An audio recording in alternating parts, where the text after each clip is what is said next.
What up, guys? This is Foxy Jail, and I'm about to give you a snapshot of the top stories making the headlines in Dominica and the rest of the Caribbean region.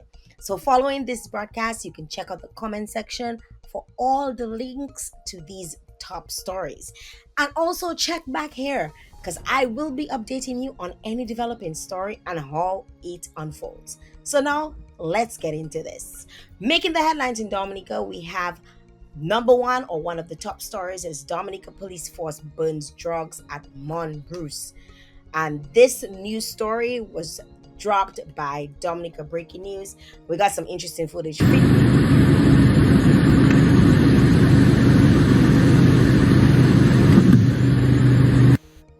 This is apparently the smoke that was what was going on. And in this video, which I received from Mo News, you could see, they go sorting through some things with tires, and something's going on, and they seem to be opening up packages of what is they call, what they say is drugs, and they're actually about to throw it in this big hole and then catch it afire. And that's how they discard of drugs in Dominica. Next story, making the headline: man drowns in Dominica. This story was covered by Loop Caribbean, and a drowning incident claimed the life of a young man in Dominica. So the local report said that on Monday afternoon, that's this past Monday, a 24-year-old Liam Douglas of the community of Maho encountered difficulties in the water near the jetty in Soufriere. Despite a swift response from villagers who managed to pull him out from the water after he became submerged, Douglas was unresponsive. A medical doctor was present at the scene, providing immediate resuscitation efforts, offering hope on his survival. He was quickly transported by the police vehicle to the Dominica China Friendship Hospital, where he was rushed to the accident and emergency department and later admitted to Alfred Ward. Despite the tireless efforts of medical professionals, Douglas passed away from his injuries around 1 p.m. There really isn't any information really telling you what really were his injuries, how did he, what caused him to almost drown, or to drown, or to be involved in this drowning incident. But if there's any more information on this, keep you up to date on this as it happens. Another story making the headlines in Dominica: Dominica's Aracos of Culture to be restored. And for those of you who don't know what Dominica's Aracos of Culture is, it is one of the places, or it is the ultimate place where folks who are involved in the performing arts would go in and put on plays. There were a lot of comedy shows, a lot of drama, a lot of acting. It was just this place where folks would go in to perform, or go to perform, and you'd come see various performances. So the government of Dominica on Tuesday, January 7th, signed a contract with Caribbean Building Specialties Limited for the waterproofing of the Arcos of Culture of that's for a galvanized roof. Now, in case you did not know, the Arcos of Culture was actually destroyed during Hurricane Maria, which happened in 2017. And since then, there's nothing happening in that actual building. So it's been pretty much just there. So the contract that was signed on January the 7th is valued at EC 113,000. It was signed by Mrs. Gloria Joseph, the acting permanent secretary in the Ministry of Culture, Youth and Sports and Community Development, and also Caribbean Building Specialties Limited Director, Mr. Kamlesh Sharma. So once it's completed, the upgraded Arcos of Culture will serve as a venue for national events, particularly during the Independence, some Festa, Carnival, and Emancipation celebrations. So the Prime Minister said that the People's Republic of China would actually fund the repairs to the roof of the Arcos of Culture, and he did so during a broadcast held on the DBS radio on Wednesday.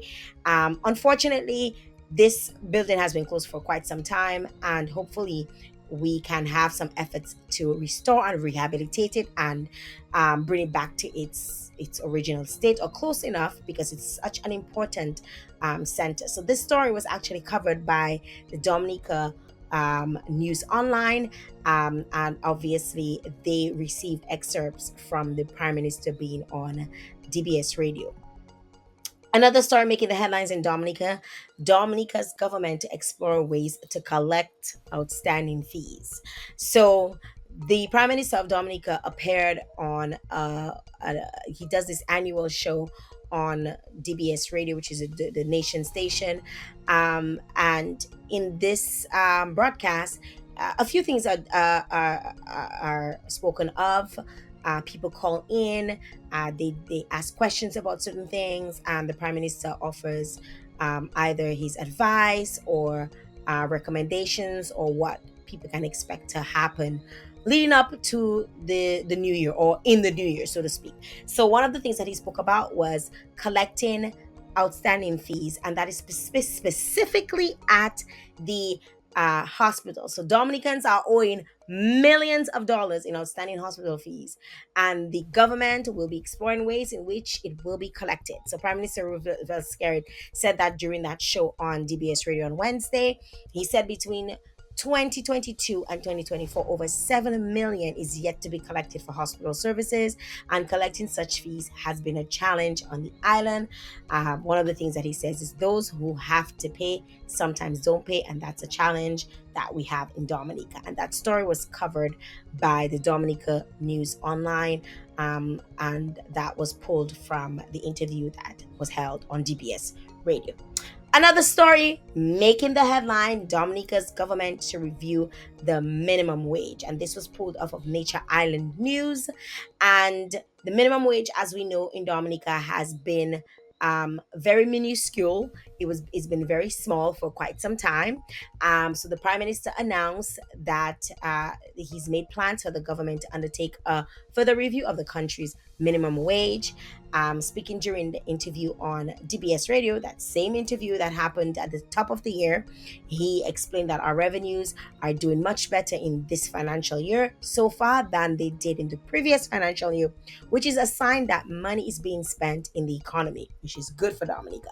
We have seen an increase in corporate tax in Dominica, and this is why we are looking at in 2025 to address the corporate tax and reducing it from what it is now at 25%, so we can keep more money in the private sector's hand and hope that we can invest more so we can increase the tax base of the country. The last adjustment to Dominica's minimum wage was implemented in September of 2021. It varies according to a category of worker, with the lowest minimum wage set at US $1.33 an hour, and the maximum set at around US $2.03 an hour. The standard work week in Dominica is 40 hours for a 5 days work, and this was covered by Nature Island News. Another story making the headline is Dominica's grammar school to be completed by June 2025. What does that mean for the Dominica Grammar School? What that means is that there's going to be ongoing construction at DGS, which will heavily impact the school in terms of how students will continue to learn. So, according to the Prime Minister, there are still some heavy movements to make, though we're under pressure to have studies or students at the earliest opportunity. But it is the same token, we have to be careful, and we do not speed compromise the structural integrity and the architectural duty of the Dominica Grammar School. Meanwhile, the education minister, that's Octavia Alfred, said that it has been a long, hard road, and has expressed hopes that these efforts will be honored, that we'll actually get our space in June so we can prepare for school in September. This story was covered by the Dominica News Online. And another top story making the headlines in Dominica: 39 Calypsonians registered for eliminations this weekend. In Dominica, eliminations is a huge deal in Dominica. Calypso is a big deal here. And according to Dominica News Online, the executive member of the Dominica Calypso Association, Dara Bob, has announced that 39 Calypsonians have registered to compete in the Calypso elimination scheduled to take place on the hard court of the Windsor Park Stadium on Saturday, 11th of January 2025. Bob, who was a guest on the Creole Heartbeat program with host cultural ambassador Leroy Waddix Charles, recently encouraged the public to turn out in large numbers to support the event. This weekend's elimination will be the first show to start the 2025 Calypso season. And he said that actually 41 registrants out, there were 41 registrants out of 39 are for the eliminations. Some of them will include some of very interesting names, because we have some people returning to the competition after several years, and some of them will include the Scrunter, Jama B, Chris B, General Natty, and an actual veteran on the scene. You will have the likes of Lord Caressa, Lady S, Sour Sour, Bingo, Lucius, Mystery, and more. And making regional news, Trinidad and Tobago's PM Keith Rowley to be replaced by Stuart Young. And that is according to the Trinidad Express. So Trinidad and Tobago's Prime Minister Keith Rowley on Monday said that he will be replaced by the Energy and Energy Industries Minister Stuart Young as Prime Minister of Trinidad and Tobago following his resignation announcement. Rowley said that the caucus of legislators aligned to the ruling People's National Movement, that's the PNM, had come up with a situation where they're in support of the Member of Parliament, Stuart Young. On social media, citizens express that the Prime Minister should call elections and let the people decide. The People's National Movement should call elections and let people decide. Do we have a choice? Question mark. It's best that Dr. Raleigh call the elections and let the party select a leader. And finally, former St. Martin MP sentenced to 18 months for buying votes. That is according to St. Martin News Network.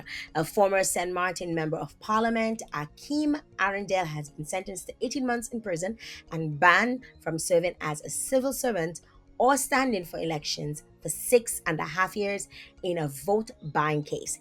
The ban period is actually the maximum as set out in the country's criminal laws. The court of first instance delivered its verdict on Wednesday morning in a case brought by the prosecutor's office against the former MP, AA, and two suspects. The sentences reflect the gravity of the offense and its significant impact on public trust in democracy. M, a co-suspect, received 12-month sentence with 4 months conditional and a 3-year probation period. F, another co-suspect, was ordered to complete 180 hours of community service with 90 hours conditional and a 3-year probation ban.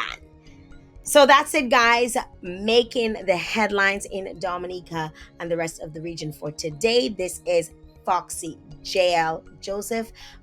For more information, check the comment box. Follow and subscribe for the next news snapshot. Thanks again for tuning in. Until next time.